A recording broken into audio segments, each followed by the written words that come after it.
अलामा साहब, दूसरा सवाल मेरा ये है, अक्सर नौजवान जो बैरून मुल्क हैं वो ये सवाल करते हैं कि क्या ऐसी दुकानों पर काम करना जायज़ है जिन पर सरेआम शराब फरोख्त होती हो, चूँकि शराब हमारे मज़हब में, इस्लाम में हराम करार दी गई है। इस हवाले से शरीयत हमारी क्या रहनुमाई करती है? लेकिन सबसे पहली बात तो ये कि जो चीज़ हमारे दीन में हराम है उसकी खरीदो फरोख्त भी हराम है। मसलन शराब है, खून है, खिंजीर का गोश्त है या बाकी जो चीज़ें हैं, इन्हें ना खरीदना जायज़, ना इन्हें बेचना जायज़।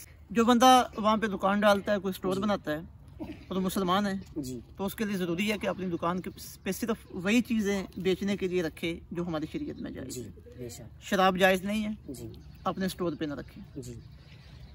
खंजीर का गोश्त हराम है, अपने स्टोर पे ना रखें।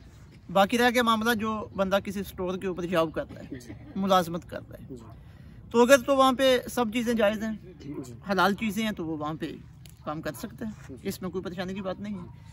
लेकिन अगर वहाँ पे कुछ चीज़ें जायज़ हैं, कुछ नाजायज़ हैं, तो वो वहाँ पे मुलाजमत करने से पहले उनके साथ ये मुआहिदा कर लें कि मैं जब आपके पास काम करूँगा तो मैं अपनी सर्विस सिर्फ उन चीज़ों के लिए फराहम करूँगा जो जायज़ है। जी बेशक। काम करते हुए मैं शराब, खिंजीर का गोश्त या बाकी जो नाजायज़ चीज़ें हैं इनके लिए अपनी सर्विस फराहम नहीं कर सकता। जब वो ये मुआहिदा कर लेगा, उसके ऊपर अमल दरामद करेगा, तो उसके लिए वहाँ पे काम करना जायज़ होगा।